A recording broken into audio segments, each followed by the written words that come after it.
These are the treasure houses of an ancient desert kingdom, a land the size of Western Europe, where rainfall is a near miracle and oil flows like water. The world's largest oil reserves are here in Saudi Arabia, so it's hardly surprising that a gallon of petrol costs less than 2 shillings. Cheap maybe, but there's no one-way route to luxury living in this scorching corner of the earth.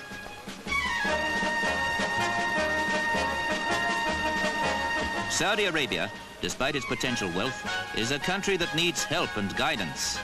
Why else would a group of prominent English surgeons and specialists hurry away from London's shivering climate to board an aircraft bound for a land where winter merely means the temperature drops below the century mark?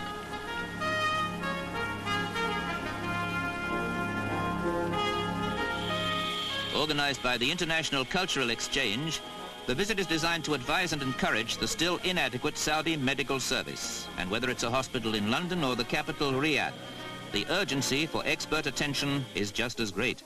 Perhaps more so here, where there are no qualified heart, plastic, chest or neurosurgeons. Such is the desperate need of a people who live alongside almost unimaginable riches.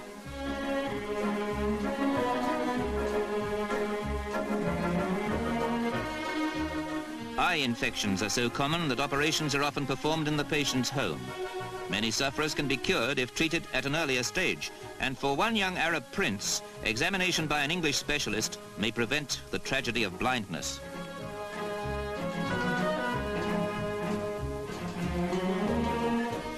Prince or pauper, the queue of patients is endless. Operations are performed not only to save lives, but to instruct and encourage Saudi Arabian doctors to stamp out some frightening diseases in a country where many adults die before they're 40. Even to get a prescription, patients must first buy a bottle at the curbside. A stream of Arabs shuffling forward for hospital treatment is perhaps primitive to Western eyes. These people seem to accept the waiting and the unimportance of time, probably because time can be based on any one of 3 systems, all hours different from each other. And that's only one frustration for the traveler. He can get lost in a maze of narrow, high-walled city streets where time seems to have passed by altogether. An innocent game in a dusty street can be a threat to health, yet children seem to ignore the dangers out in the thirsty heat.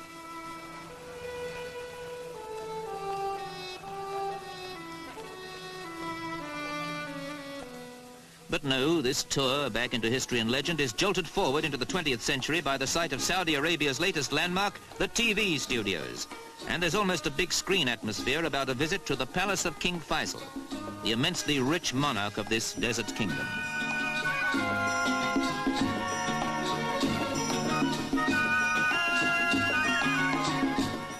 Today, the man who has absolute power over his 5 million subjects is meeting the doctors who have come to help his people. Decisions made on this occasion will push Saudi Arabia a little further along the road to healthy prosperity. But the Bedouins, who now go by lorry instead of camel, still eke out a frugal existence from the unfriendly desert, as they've done for centuries.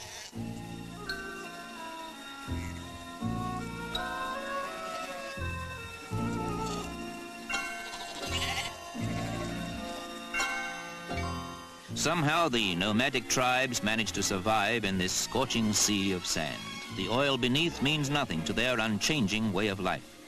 The heavily veiled women still spin goat's hair to weave the walls of their tented homes.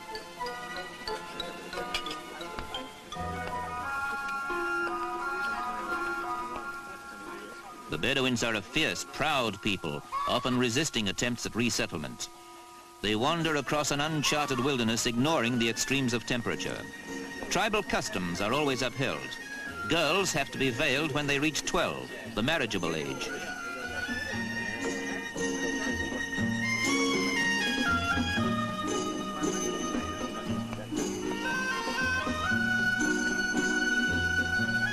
There is, of course, the high-style Bedouin life tasted by the off-duty doctors.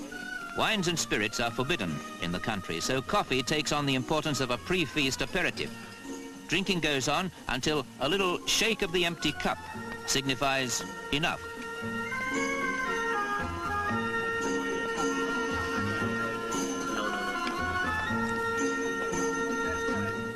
All the Bedouin courtesies and rituals are observed. You take off your shoes before sitting down to a communal dish of roast sheep dressed with rice and whole chickens.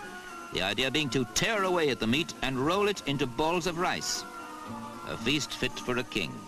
But this time it's Prince Abdullah in the place of honor.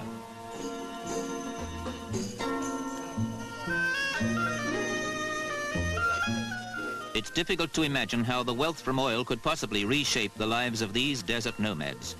The goat market is much the same as it was in the days when the whole country was just a blank on the map.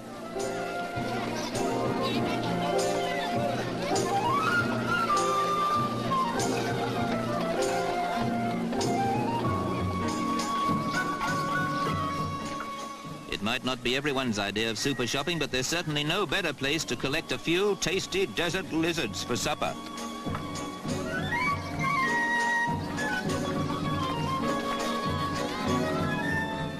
Saudi Arabia cannot ignore or escape the domination of the desert, yet there are isolated places where it blossoms into jungle lushness. An oasis like this, carefully irrigated, can produce root crops and a rich date harvest.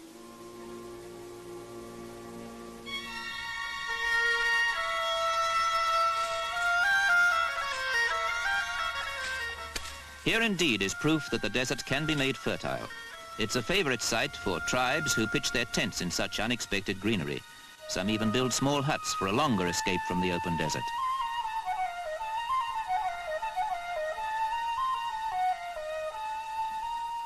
Modern civilization has edged in as well, because among the swaying palms is a swimming pool, and that's no mirage.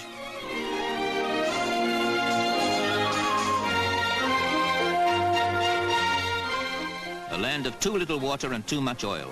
That would probably describe the dilemma of a country which is only just realizing its importance in the 20th century. Those treasure houses in the desert may represent great future wealth, but that's not enough. Saudi Arabia needs expert advice and encouragement. Just in fact what the doctors ordered, and by their goodwill example, underlined.